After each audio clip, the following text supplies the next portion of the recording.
Hey Scripps, it's Kyle. Joke of the day. Why do golfers bring two pairs of pants in case they get a hole in one? Let's go to Trent to talk with Sheriff Stokes about online community safety.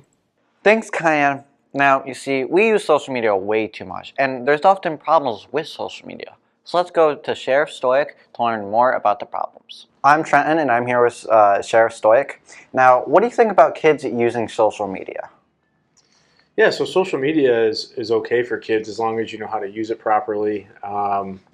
Kids just have to remember that all the stuff that you say on social media, especially as a kid, still follows you when you become an adult. Like, kids think when they send a Snapchat that Snapchat's gone forever, and a lot of times kids don't realize that those Snapchats aren't gone forever.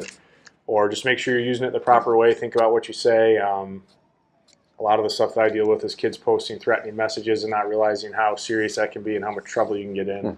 But talk to your parents about it, and just make sure you use it in the proper way to keep in touch with your friends and stuff like that, and it's completely fine. Now, do you have an example of someone using it in a wrong way? Yeah, I mean, I actually deal with that quite a bit in the schools. I mean, just kids posting things that they shouldn't post, or sending pictures of themselves that they shouldn't post or shouldn't send to people. Kind of common sense stuff, but stuff that kids don't think about. So, yeah. Okay, thank you. Thank you, Sheriff Stoic. Now let's go back to the anchor. Thanks, Trent, for that information. Now let's go to Grady to talk about Detroit sports. Hey Scripps, I'm Grady, and I'm here to give you guys some updates on Detroit sports. First, Michigan just won the national championship in college basketball, beating UConn 69-63, having a great season overall, ending with a record 37-3. The Pistons didn't just make the playoffs, they dominated the league. They finished the 2025-26 regular season with a stellar 60-22 record, securing the #1 seed in the Eastern Conference. And the Pistons' star player, Cade Cunningham, has returned from injury and is ready to go for the playoffs. With the NFL draft just around the corner, rumors suggest the Lions are heavily scouting the interior offensive line to keep Jared Goff protected and the run game explosive. Also, the Lions have traded David Montgomery for Isaiah Pacheco. After being swept in 4-game series by the Twins last week, the Tigers bounced back by outscoring the Marlins 16-3 over the last 3 games, making their record 7-9 and third in the AL Central.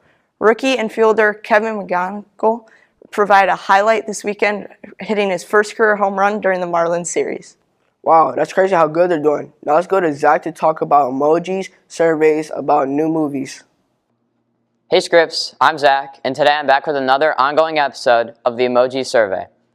This segment, I'm going to be asking students about 3 new movie releases. 1, Project Hail Mary, 2, GOAT, and 3, the Super Mario Bros. Galaxy movie.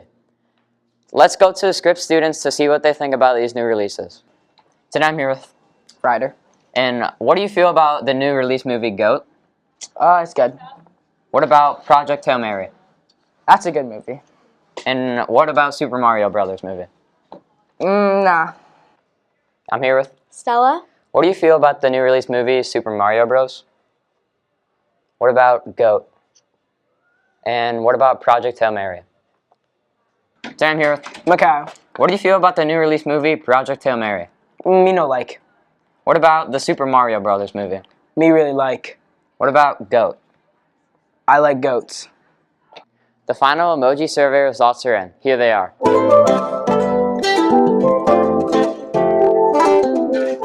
GOAT won with the most yeses, and it didn't have any no's.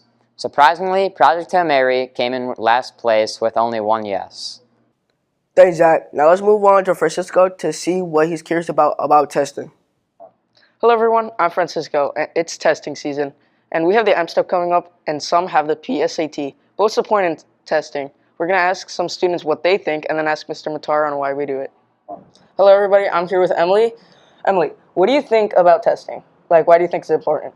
It's important to see like where you're at and how you get better in the future. What do you think it can help you with in the future? Like to help you improve in academics. Okay, thank you. Hello everybody, I'm here with Mia. Why do you think testing is important? Because it can help you get good grades. And how do you think it can impact your future? Because then you can get into colleges and like be good. Hello everybody, I'm here with Mr. Matar. Mr. Matar, why do you think testing is important? I think testing is important because it lets us know how you guys are doing. It also shows growth. I think it shows how students go from one grade to another when they learn specific topics. For example, when you take the math M-Step, you get one score in 6th grade, you get another score in 7th grade, and then the PSAT, we can compare that score to how you did on the M-Step score in 7th grade. I also think we try not to push testing as hard as possible. We want you guys to strive for your best, but we don't expect perfection. And how can it impact your future? Future, the testing is big when you get to high school. SAT scores, a lot of colleges look at that. There's another test that you can take called the ACT that colleges look for. If you are hoping to get into a specific university or college, they usually look at those scores. Same with some trade schools. They also look at those scores as well. I know a lot of people are going that route, which I think either option is beautiful. Okay, thank you. Thank you. Well, everyone, that's why we test. Remember to stay quiet, respectful, and honest while testing. Bye, Scripps. Thanks for Cisco. Now let's move on to Angel to talk about fun facts and hobbies that people be doing. Scripps, I'm back with a new episode called Staff Hobbies, and this is how it goes. I'm going to go up to a staff member, they're going to tell me an interesting fact about them or someone else, and you guys have to guess. Here with Mrs. Dalton. What is an interesting hobby a staff member here at Scripps does? Well, there is a staff member who plays this fancy type of frisbee. I think it's disc golf, and you go to park and you throw it at targets and things like that. I think that sounds like a lot of fun. Okay, thank you. I'm here with Mr. Emery. What's an interesting hobby a staff member here at Scripps does? There are a few staff members that play men's hockey. Okay, thank you. I'm here with Mr. T. What is an interesting hobby a staff member here does at Scripps? Taking care of the animals. Okay, thank you. Thanks for the fun facts, Angel. Now you should know everything what's going on. Have a good day, Scripps.